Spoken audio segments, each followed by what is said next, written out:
Hello and नमस्ते, स्वागत छ हजुरहरूलाई नेपाल अनलाइन स्कुल च्यानलमा।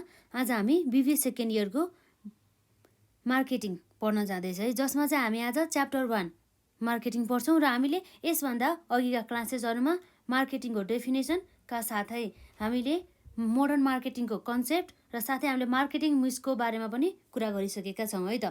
र आज चाहिँ हामी के पढ्छौँ भन्दा जुन हाम्रो रिलेसनसिप मार्केटिङको बारेमा चाहिँ पढ्छौँ र साथै टाइम भयो भनेदेखि हामी अरू कुराहरू पनि कभर गर्छौँ। र हाम्रो यो च्याप्टरबाट धेरै नै हामीलाई यो रिलेसनसिप मार्केटिङको बारेमा चाहिँ सोधिरहेको हुन्छ है त।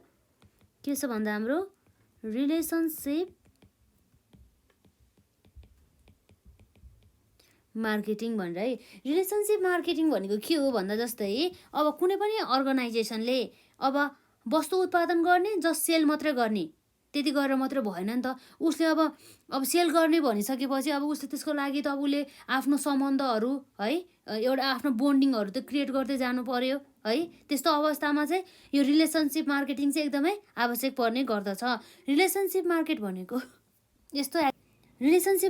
भनेको चाहिँ यस्तो एक्टिभिटिज हो जसमा चाहिँ के हुन्छ भन्दा चाहिँ एउटा यस्तो प्रोसेस हो जसमा चाहिँ कोलाबोरेसन अथवा कोलाबोरेटिभ एक्टिभिटिजहरू कोअपरेसन के सहकार्य गर्ने एउटा कामहरू चाहिँ यो रिलेसनसिप मार्केटिङ अन्तर्गत चाहिँ पर्ने गर्दछ। र यसरी सम्बन्धहरू यसरी बोन्डिङहरू किन क्रिएट गर्छ भन्दाखेरि जस्तै भ्यालुहरू क्रिएट गर्नको लागि र थोरै खर्चमा नै इकोनोमिक भ्यालुहरू के गर्नको लागि त इन्हान्स गर्नको लागि यसरी चाहिँ गर्ने गर्दछ। यो जुन हाम्रो रिलेसनसिप मार्केटिङ भने चाहिँ जुन लङ टर्म रिलेसनसिप क्रिएट गर्ने चाहिँ एउटा प्रोसेसको रूपमा चाहिँ हामीले मान्छौँ। भनेपछि अब रिलेसनसिप मार्केटिङ भन्ने बित्तिकै हामीले के मान्नु पर्यो त भन्दा यो भनेको के भयो त भन्दा हाम्रो रहेको छ यसमा long term relationship creating process भनेर चाहिँ बुझ्नुपर्ने हुन्छ है त। यसरी रिलेसनसिप मार्केटिङ भन्ने बित्तिकै के रहेछ भन्दा चाहिँ लामो दीर्घकालीन सम्बन्धहरू स्थापना गर्ने एउटा प्रोसेसको रूपमा चाहिँ हामीले रिलेसनसिप मार्केटिङलाई चाहिँ हेर्न सक्छौँ। र अब हामीले long term relationship creating process भन्ने चाहिँ हामीले रिलेसनसिप मार्केटिङलाई बुझ्नुपर्ने हुन्छ। तर कस्तो सम्बन्धहरू क्रिएट गर्ने भन्दाखेरि जस्तै जसमा चाहिँ एकदमै सहकार्य कोलाबोरेटिभ यस्ता एक्टिभिटिजहरू गरेर चाहिँ रिलेसनसिप क्रिएट गर्ने कस्तो सम्बन्ध भन्दा सुमधुर सम्बन्ध। तर कोसँग भन्दा चाहिँ जुन हाम्रो सोसाइटी रहेको हुन्छ जुन हाम्रो कस्टमरहरू रहेको हुन्छ ग्रुप अफ द कस्टमरहरू हो उनीहरू बिच चाहिँ सुमधुर सम्बन्ध क्रिएट गर्ने उद्देश्यले चाहिँ यसरी रिलेसनसिप मार्केटिङ चाहिँ गर्ने गरिन्छ। अब हामी यहाँ हेर्न सक्छौँ जुन हाम्रो रिलेसनसिप मार्केटिङ भनेको के रहेछ भन्दा relationship marketing is the ongoing है के छ त भन्दा ongoing process of engaging in के हो भन्दा मेन इम्पोर्टेन्ट पोइन्ट है कोअपरेटिभ एन्ड अरू के हुन्छ त cooperative and the collaborative activities भनेर चाहिँ बुझिन्छ है त। एक्टिभिटिज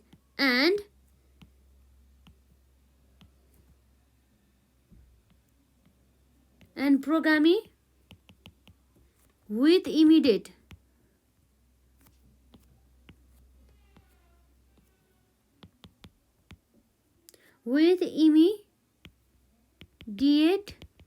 एन्ड के हो त भन्दा इन्ड युजर कस्टमर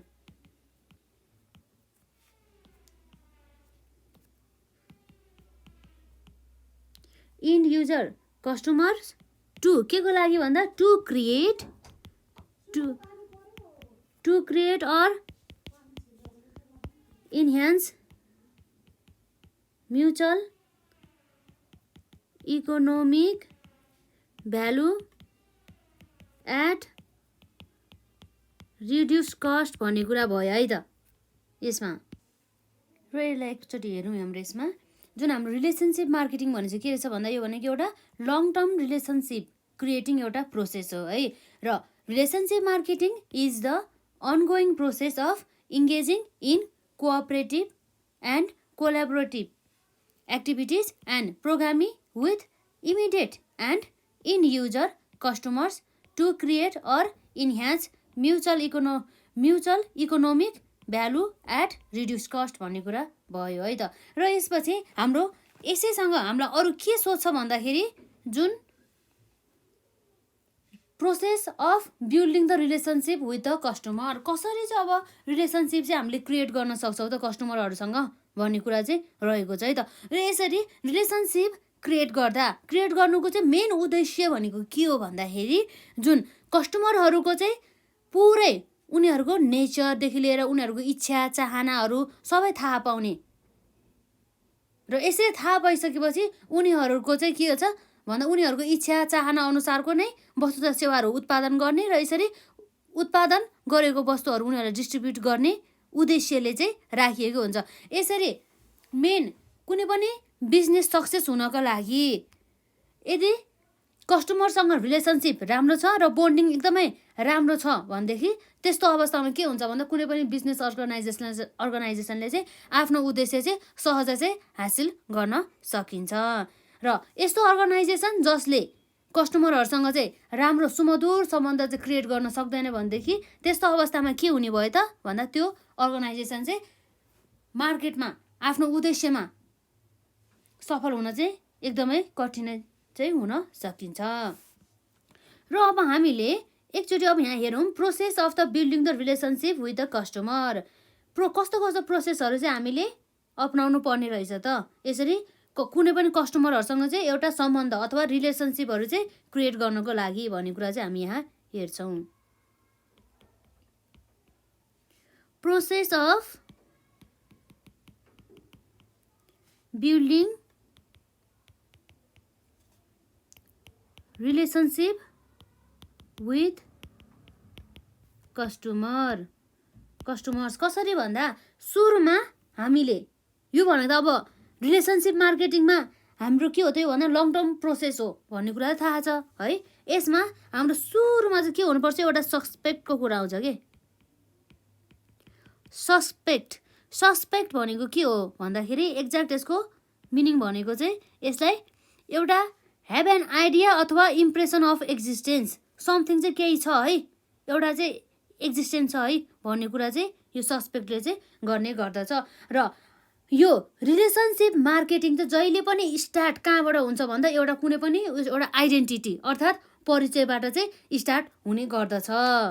र हाम्रो सस्पेक्टले के कन्स्टिट्युट गर्छ भन्दा चाहिँ constitutes of the every one who has the possibility of the buying the firm's product भन्ने कुरा रह्यो है। र अब हामीले यसैमा यहाँ हेर्न सक्छौँ जुन भयो सस्पेक्ट भनेपछि के भयो भन्दाखेरि एउटा केही समथिङ चाहिँ एक्जिस्टेन्स छ र यसरी चाहिँ सस्पेक्टमा चाहिँ के गर्छ भन्दाखेरि यस्तो कस्टमरहरू जुन चाहिँ जसले चाहिँ के गर्छ भन्दा चाहिँ फर्मको चाहिँ प्रोडक्टहरू किन्ने गर्छ हो त्यसको बारेमा चाहिँ यो कन्स्टिट्युट गर्ने काम गर्दछ हाम्रो यो सस्पेक्टले। अर्थात् के भन्दा चाहिँ जुन हाम्रो सस्पेक्टले चाहिँ यदि केही एक्जिस्टेन्स छ है भन्ने कुरा चाहिँ यहाँ गर्ने गर्दछ। र यसरी सस्पेक्ट पछि अर्को हाम्रो प्रोसेस अन्तर्गत के हुन्छ त प्रोस्पेक्ट्स भन्ने कुरा आउने गर्दछ। यो सस्पेक्टले चाहिँ सम्भावित कस्टमरहरूको बारेमा चाहिँ भन्ने गर्दछ। यो सस्पेक्टले चाहिँ पोसिबिलिटीको कुरा गर्छ। तर यो हाम्रो प्रोस्पेक्टले चाहिँ के गर्छ भन्दा चाहिँ प्रोस्पेक्ट भन्ने बित्तिकै चाहिँ यस्तो कस्टमरहरू जुन चाहिँ फर्मको उत्पादित प्रोडक्टहरूसँग किन्नको लागि चाहिँ के छ भन्दा चाहिँ त्यो उत्पादित गरेको प्रोडक्टहरू चाहिँ किन्नको लागि चाहिँ रियल्ली नै के छ भन्दा चाहिँ इन्ट्रेस्टेड छन् र उनीहरू चाहिँ त्यसको लागि चाहिँ तिर्न केही भनौँ न एमाउन्ट अफ मनी चाहिँ पे गर्न चाहिँ चाहन्छन् र उनीहरूसँग चाहिँ क्षमता पनि छ भन्ने कुरा चाहिँ रह्यो है। यसमा चाहिँ के हुन्छ त यसमा कस्तो कस्तो कस्टमरहरू इन्क्लुड हुन्छ भन्दाखेरि यस्तो कस्टमर जुन चाहिँ इन्ट्रेस्टेड छ है इन्ट्रेस्टेड इन प्रोडक्टमा इन्ट्रेस्टेड पनि हुन्छ र तिनीहरूको चाहिँ के पनि हुन्छ त क्षमता पनि हुन्छ कि तिर्नको लागि their ability to pay for it भन्ने कुरा चाहिँ रह्यो यसमा है। अब उनीहरू चाहिँ के छ भन्दाखेरि उनीहरूसँग चाहिँ म्याक्सिमम हाई चान्सेस छ उनीहरूले चाहिँ कस्टम जुन फर्मको चाहिँ प्रोडक्टहरू चाहिँ किन्ने भन्ने कुरा रह्यो है त। र हामीले यहाँ हेर्न सक्छौँ सबै जति पनि हाम्रो यो सस्पेक्ट पोजिसनमा रहेको पोसिबिलिटीको अवस्थामा रहेको कस्टमरहरू हुन्छ नि हो तिनीहरू चाहिँ चेन्ज भएर चाहिँ प्रोस्पेक्टमा जान्छ भन्न सक्दैन है। यो टोटल सस्पेक्ट कस्टमरहरू मध्ये सम्भावित कस्टमरहरू मध्ये चाहिँ केही कस्टमरहरू चाहिँ के हुन्छ त प्रोस्पेक्ट अर्थात् तिनीहरू चाहिँ they really want to buy the product and ability to pay for it भन्ने कुरा भयो है। र अब यो भनेको अब हाम्रो जेनरली बुझ्दा सस्पेक्ट भन्ने बित्तिकै चाहिँ यस्तो कस्टमरहरू सम्भावित कस्टमरहरू भनेर बुझाउन होइन। र प्रोस्पेक्ट भन्ने बित्तिकै चाहिँ कस्तो भन्दाखेरि चाहिँ अब म्याक्सिमम हाई चान्सेस भएको कस्टमरहरू उनीहरू चाहिँ प्रोडक्ट किन्न चाहन्छन् र उनीहरूसँग क्षमता पनि छ तिर्नको लागि। र यसपछि अर्को आउँछ हाम्रो ट्रिपल हाईमा अर्थात् के भन्दा फर्स्ट टाइम युजर्स भने चाहिँ यो जुन प्रोस्पेक्ट कस्टमरहरू थियो उनीहरूले अब के गर्छ भन्दाखेरि फर्स्ट टाइम चाहिँ फर्मको चाहिँ प्रोडक्ट के गर्छ त पर्चेस गर्छ र त्यसलाई के गर्छ त उसले युज गर्छ। अब यो भनेको एउटा प्रोसेस हो जसमा चाहिँ के गर्ने भयो त उनीहरूले बाई गर्छ है त। They really by the product of कस्तो भन्दा त फर्मको चाहिँ प्रोडक्ट चाहिँ उनीहरूले पर्चेस गर्छ फर्स्ट टाइम चाहिँ उनीहरूले चाहिँ है युज गरिरहेको हुन्छ त्यो प्रोडक्ट। र अब यसरी फर्स्ट टाइम युजर्स पछि बनिसकेपछि अब इफ दे सेटिस्फाइड त्यो जुन उनीहरूले प्रोडक्ट युज गरिसकेपछि यदि उनीहरूले त्यो प्रोडक्ट युज गरेर उनीहरू एकदमै सेटिस्फाइड हुन्छ भनेदेखि त्यस्तो अवस्थामा त्यो कस्टमरहरू के बन्न जान्छन् त अब रिपिटेड के हुन्छ त रिपिट कस्टमर है रिपिट कस्टमर्स बन्न जाने गर्दछ। अर्थात् तिनीहरूले फर्स्ट टाइम युज गरिसकेपछि उनीहरूले फेरि के गर्छ त सेकेन्ड थर्ड गरी चाहिँ धेरै टाइमसम्म चाहिँ उनीहरूले के गर्छ त प्रोडक्टहरू चाहिँ बाई गर्ने गर्दछ र त्यसलाई युज गर्ने त भइहाल्यो है। यसरी रिपिट कस्टमर पछि अब के हुन्छ भन्दाखेरि जुन रिपिटेड कस्टमर हुन्छ है जसले चाहिँ बारम्बार चाहिँ कम्पनीको अथवा फर्मको उत्पादित प्रोडक्टहरू चाहिँ युज गर्छ भनेदेखि अब के हुने भयो त उनीहरूले यसरी युज गरिसकेपछि बारम्बार उनीहरू त रेगुलर कस्टमर भयो नि त। अब रेगुलर रिपिटेड कस्टमर भइसकेपछि उनीहरू अब क्लाइन्ट पनि बन्ने गर्दछ। र क्लाइन्ट भनेपछि कस्तो भयो भन्दाखेरि यस्तो कस्टमर जुन चाहिँ के छ त फुल्ली सेटिस्फाइड छ त्यो प्रोडक्ट युज गरेर है के छ त फुल्ली सेटिस्फाइड छ विथ द कम्पनीज प्रोडक्ट अथवा कम्पनीसँग भनौँ न है।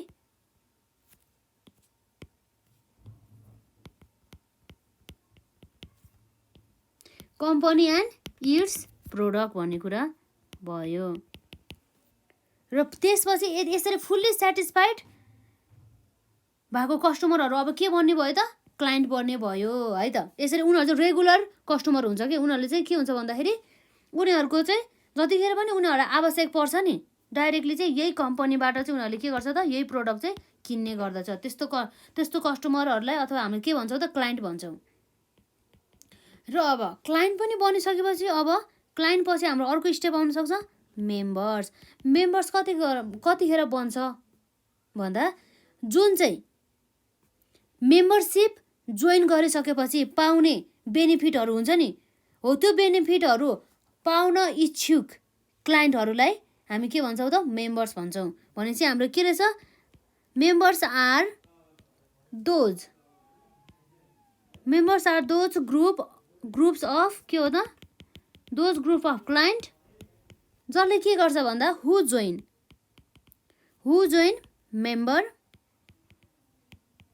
Membership programme to take benefits भन्ने कुरा भयो है त। यही आउने हो कि यस्तो ग्रुप अफ द क्लाइन्ट जो चाहिँ मेम्बरसिप जोइन गरेर चाहिँ सर्टेन बेनिफिटहरू हासिल गर्न चाहने इच्छुक क्लाइन्टहरूलाई हामी के भन्छ त मेम्बरको रूपमा चाहिँ उनीहरू चाहिँ बस्न सक्छन्। यही कुरा हो है। यसपछि अब आयो मेम्बर पनि बनिसकेपछि अझै क्लोज हुँदैछ है त। के हुन्छ त यसमा हाम्रो एडभोकेट्स। एडभोकेट्स भने चाहिँ के भयो त भन्दाखेरि यस्तो ग्रुप अफ द मेम्बर जसले चाहिँ यो फर्मको प्रोडक्टहरू युज गर्नको लागि चाहिँ अरूलाई रिकमेन्ड गर्छ। यो कुनै यो फर्मको चाहिँ यो वस्तुहरू चाहिँ एकदमै राम्रो छ, यसलाई युज गर्दा चाहिँ यस्तो यस्तो बेनिफिट हुन्छ, हजुरहरूलाई चाहिँ यो गुड्सहरू युज गर्नको लागि चाहिँ म चाहिँ रिकमेन्ड गर्छु भनेर चाहिँ यस्तै भन्छ भन्थ्यो कि त्यसलाई हामी के भन्छौँ एडभोकेट भन्छौँ भन्ने कुरा भयो है त। अब यो के रहेछ भन्दा हाम्रो एडभोकेट्स भने चाहिँ को रहेछ भन्दा are the group of members जसले के गर्छ भन्दा चाहिँ हु रिकमेन्ड है, हु रिकमेन्ड द फर्म्सको प्रोडक्ट के गर्नको लागि भन्दा चाहिँ अदरलाई युज गर्नको लागि किन्नको लागि चाहिँ यसरी गर्ने गर्दछ भन्ने कुराहरू चाहिँ यसमा आयो। यसरी एडभोकेट्स यसरी विज्ञापन गर्ने जस्तो भयो नि त होइन यसले हो। यसरी रिकमेन्ड गरिसकेपछि अब अझै यो क्लोज भयो कम्पनीसँग र यसपछि पनि हाम्रो अझै क्लोज हुने लास्ट एउटा स्टेप रहेको छ। त्यो भने के हो त पार्टनर्स। पार्टनर्स भने चाहिँ एउटा साझेदारीबाट अथवा एउटा कन्ट्र्याक्टबाट चाहिँ आफ्नो पार्टनर्सको रूपमा आउने भयो है त। र लास्टमा चाहिँ एकदमै अल्टिमेट एउटा गोल हुन्छ नि, लास्ट यो रिलेसनसिप मार्केटिङको चाहिँ गर्नुको चाहिँ मेन अल्टिमेट उद्देश्य भनेको के हो भन्दाखेरि एडभोकेट्सहरूलाई केमा चेन्ज गर्ने भन्दा चाहिँ फर्म्सको चाहिँ पार्टनरको रूपमा जोइन गर्ने बनाउने भनौँ न परिणत गर्ने। र यसरी जुन हाम्रो पार्टनर्स बनिसकेपछि के भयो त एउटा कम्पनीको नै एउटा अथवा फर्मको नै एउटा पार्टको रूपमा चाहिँ यो पार्टनर्स चाहिँ रह्यो जसले चाहिँ कम्पनीमा लगानी गर्छ, यसरी फर्म्सहरूमा लगानी गर्ने भयो है। र उसले अब विभिन्न अरू कार्यहरू पनि गर्ने भयो, यो भयो है त। जस्तै पार्टनर्स भने चाहिँ को हो भन्दाखेरि जसले चाहिँ एक्टिभली चाहिँ कमन उद्देश्यहरू हुन्छ नि जुन फर्मको हो त्यो उद्देश्य हासिल गर्नको लागि चाहिँ रहेको हुन्छ भनेपछि पार्टनर्स भने को रहेछ भन्दा पार्टनर्स वर्क एक्टिभली विथ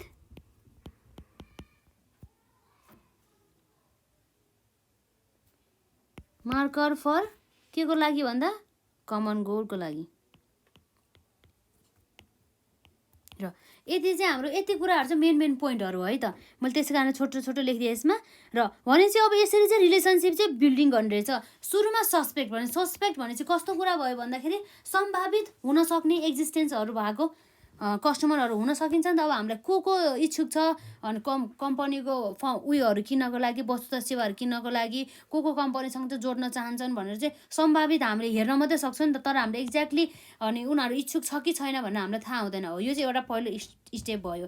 र त्यसपछि आउँछ प्रोस्पेक्ट्स भने चाहिँ हामीलाई थाहा हुन्छ कि यस्तो कस्टमरहरू जुन चाहिँ रियली यस्तो पिपुलहरू भनौँ न रियली इन्ट्रेस्टेड छ त कस्टमर फर्मको प्रोडक्टहरू युज गर्नको लागि। र उनीहरूसँग इन्ट्रेस्ट मात्र नभएर के पनि हुन्छ त भन्दा उनीहरूसँग चाहिँ क्षमता एबिलिटी पनि हुने गर्दछ पे गर्नको लागि। पे गर्ने एबिलिटी पनि हुनु पऱ्यो नि त होइन। र यसरी सस्पेक्ट पछि प्रोस्पेक्ट आउनु भयो र प्रोस्पेक्ट पछि अब के हुनुपर्छ भन्दा त्यो इन्ट्रेस्टेड कस्टमरहरू मध्ये पनि कुनै कस्टमरहरू के हुन्छ त भन्दा फर्स्ट टाइम युजर हुने गर्दछ। कस्टमर भन्दा नि पिपुल भनौँ न है, के हुन्छ त फर्स्ट टाइम युज गर्छ के कम्पनीको प्रोडक्ट। र यसरी फर्स्ट टाइम पछि यदि त्यसले सेकेन्डचोटि थर्डचोटि पनि युज गर्छ, यसरी 2-3 चोटि अथवा 4-5 चोटि 10 चोटि भनौँ न है, यसरी युज गर्छ भने त्यसलाई हामी के भन्छौँ रिपिट कस्टमर। यसरी रिपिट कस्टमर पछि उनीहरू यदि त्यो प्रोडक्ट युज गरेर एकदमै सेटिस्फाइड छ भनेदेखि हो त्यस्तो कस्टमरलाई हामी के भन्छौँ क्लाइन्ट भन्छौँ है त।